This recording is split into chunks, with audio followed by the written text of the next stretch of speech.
اچھا جو میں نے ابھی بات کی مجدد استاد آپ کے بیٹھے ہیں، آپ سے سینئر ہیں، آپ کے والد کے بہت کلوز بالکل ہم نے تو یہ رشتہ دیکھا ہوا ہے. بالکل.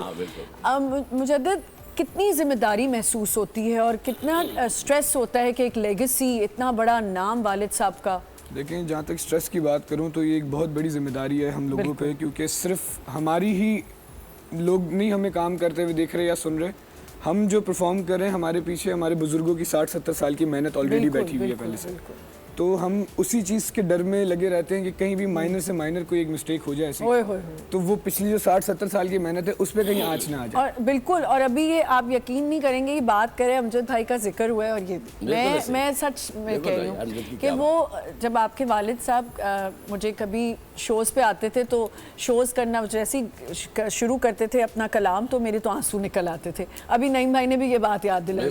اور ہم کسی پرائیویٹ فنکشن میں جیسے شادیوں پہ ملتے تھے تو وہ مجھے چھیڑتے تھے، اب آمنہ ملک آپ تو ابھی رونا شروع ہو جائیں گی، آپ کا تو لائنر خراب ہو جائے گا، یہ تو میں کلام شروع کروں گا اور بس یہ ہوگا. تو نعیم بھائی آپ کا بھی ایک بڑا سلسلہ ان کے ساتھ تھا. بہت ہم لوگوں کے ساتھ تو ہم دونوں کی دیکھیں ہم نے سب سے بڑا شکوہ جوابی شکوہ بھی ہم دونوں نے بڑا کلاس کیا.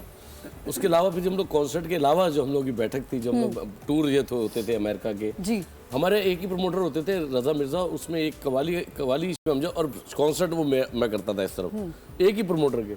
تو شو کے بعد ہم نے ایک ساتھ ہی بیٹھ جانا رات میں، پھر امجد اور ہم لوگ بس وہ یادیں یہ رات میں بیٹھ کے آپ لوگ کیا کرتے تھے ذرا مجھے بتائیں نا، یہ کہاں امریکہ میں رات میں؟ آرٹسٹوں کی جو نا رات ہی ہوتی ہے، دن سونا ہوتا ہے. نہیں امریکہ میں اگر رات میں دن کی تو کبھی زندگی بات مت کرنا ہم سے، سورج سے ہم یوں ہو جاتے ہیں. میں ڈاکٹر کی بات ضرور کروں گی. ڈاکٹر رضا مرزا صاحب وہ میرے بھی پروموٹر رہے، تو جب بھی کوئی بھی بات ہوتی تھی پہلے امجد صابری صاحب کا نام لیتے تھے، ان کی کہتے تھے پہلے یہ والی قوالی آپ نے کرنی ہے، اور وہ قوالی ہمیں باقاعدہ یاد کرواتے تھے. بیٹا سب سے پہلے نا آپ نے کسی محفل میں جانا نا یہ والی، امجد بھائی یہ کرتے تھے، امجد بھائی یہ کرتے تھے، آپ نے یہ کرنی ہے. علی کے ساتھ ہے زہرا کی شادی، وہ مجھے یہ آپ ضرور کریں کیونکہ امجد بھائی کرتے تھے. ابھی تک ان کو اتنا یاد ہے. وہ مجدد جب آپ کلام شروع کرتے ہو کسی فنکشن میں قوالی کے تو سب سے پہلے کیا شروع کرتے ہو، کس سے؟ بیسیکلی ہم دو فارمیٹس کے ساتھ شو شروع کرتے ہیں.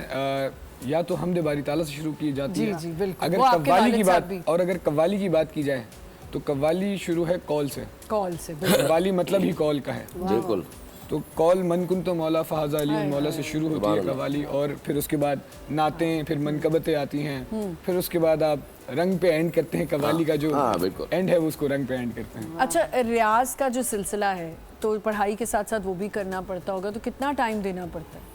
جتنا دینا چاہیے فی الحال اتنا تو نہیں دے پا رہا ہوں میں ریاضت کو، لیکن کوشش ہماری ہوتی ہے کہ جس طریقے سے بزرگوں نے بتایا ہے صبح فریش اٹھ کے ریاض کرنا نہار منہ، اور رات کے راگوں کے بارے میں شام کی الگ انہوں نے بتائی ہے، تو اس حساب سے تھوڑا علم ہے. اور پتہ ہے اس کی سیکنڈ آپشن، سوری میں آپ کو بات کر رہا ہوں، کیونکہ یہ بچے وہ ہیں جنہوں نے ابھی اگر مطلب 8-10 سال اور امجد اللہ تعالیٰ زندگی دے دیتا نا، اور تو یہ لوگ اور امپروو ہوتے کیونکہ یہ دیکھتے رہتے.